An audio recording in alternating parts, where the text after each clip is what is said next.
When you're teaching Pilates, there are words that are better to use and words that are better to avoid.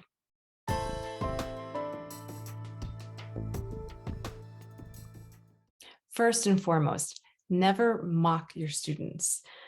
You'd think that this wouldn't have to be said, but I've seen and heard teachers make fun of how their students look, what they're wearing, if they're sweating, if they're not sweating, students' life choices when it comes to partners or careers or whatever.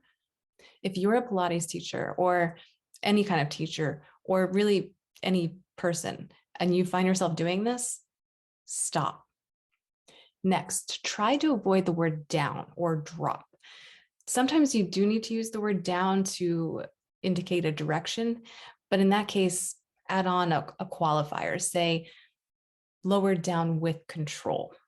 That way you're giving the quality that you want rather than just this feeling of dropping down to gravity and giving in to gravity.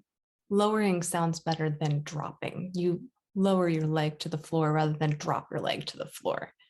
Even better would be to say something like to lengthen forward to lower or lift to lower, something like that, rather than just the word drop or down.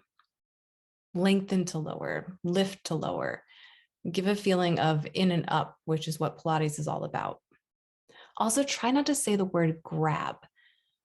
Place your hand on your ankle or hold on behind your knee rather than grab. Pilates really isn't about grabbing anything, or it shouldn't be. Another word to avoid is the word squeeze. Again, Pilates isn't about squeezing anything. You could hug a magic circle, but don't squeeze. This isn't the place for that. It's not that Pilates is delicate, but it's intentional.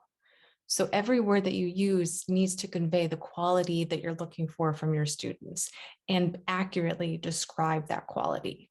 If you want to do Pilates correctly, it isn't just about the what to do. It's more important the how you do it.